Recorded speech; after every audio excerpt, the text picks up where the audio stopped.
Hello అండి, అందరు బాగున్నారా? చూడండి, ఇవాళ సండే కదా, సో మటన్ కర్రీ చేద్దాం అనుకుంటున్నానండి. ఇది 1/2 కిలో మటను. దీన్ని నీట్గా కడిగి పసుపు వేసి ఇలా క్లీన్ చేసి పెట్టుకున్నానండి. నెక్స్ట్ ప్రాసెస్లోకి వెళ్దాము.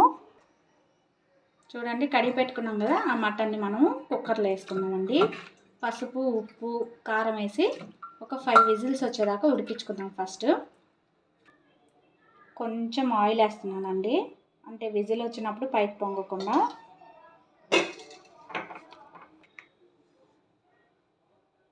పసుపు అండి, ఒక చిటికెడు, అంటే ఆల్రెడీ కడుక్కున్నప్పుడు వేసుకున్నాం కదా అందుకు. చూడండి, ఉప్పు,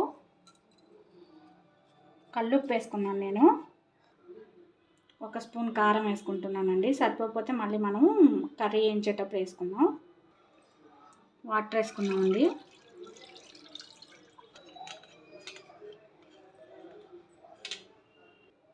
చూడండి, అన్నీ వేసేసుకున్నాం కదా. ఇప్పుడు మూత పెట్టేసి స్టవ్ మీద పెట్టేసుకుందాం. స్టవ్ వెలిగించేసుకున్నాం, కుక్కర్ పెట్టేసుకున్నామండి. 5 విజిల్స్ వచ్చేదాకా వెయిట్ చేద్దాం. చూడండి, ఇప్పుడు మనము మటన్ ఉడికి పెట్టేసుకున్నామండి. ఇప్పుడు ఒక కడాయి పెట్టుకొని వేడెక్కాక ఆయిల్ వేసుకున్నాం. 3 టేబుల్ స్పూన్స్ వేసుకున్నామండి ఆయిల్.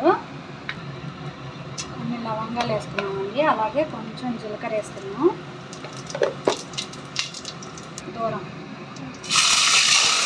ఉల్లిపాయలు వేసేసుకున్నామండి. ఒకసారి కలుపుకున్నాం. మనం ఉప్పు ఆల్రెడీ మటన్లో వేసుకున్నాం కాబట్టి అవసరం. 1 టేబుల్ స్పూన్ అల్లం వెల్లుల్లి పేస్ట్ వేసుకున్నామండి. ఒకసారి కలుపుకున్నాం.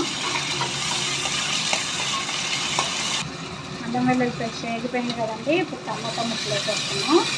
ఒక్కసారి కలుపుకున్నాం. ధనియాల పొడి అండి వేసుకున్నాం కొంచెం. చూడండి, మనం ఇందాక వాటర్, ఉప్పు, పసుపు, కారం వేసి ఉడకబెట్టుకున్నాం కదండి, ఆ మటన్ ఇది మనము అందులో పోసేసుకున్నాం.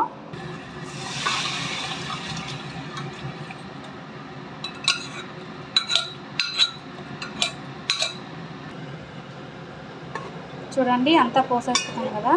దీన్ని మనం ఉప్పు, కారం ఏదన్నా కాకపోతే ఈ స్టేజ్లో అడ్జస్ట్ చేసేసుకొని మూత పెట్టేసుకోండి. చూడండి, పులుసు ఎలా మగ్గుతుందో. ఇంకా మగ్గాలండి. నేను మటన్ ఫ్రై కాదండి, పులుసు చేస్తున్నా.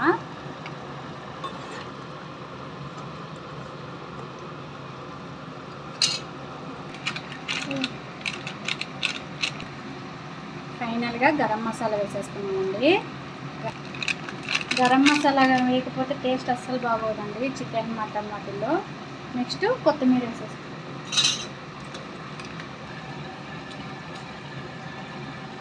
కొత్తిమీర కూడా వేసేసుకున్నాం. ఒక్కసారి కలుపుకున్నాము. అంతే, కర్రీ రెడీ అయిపోయింది. సో మీరు కూడా ట్రై చేసి ఎలా ఉందో ఒకసారి నాకు కామెంట్ బాక్స్లో తెలియజేయండి. సో మా ఛానల్ కొంచెం సబ్స్క్రైబ్ చేసుకోండి, లైక్ చేయండి, షేర్ చేయండి. ఓకే అండి, అందరికీ బాయ్ బాయ్.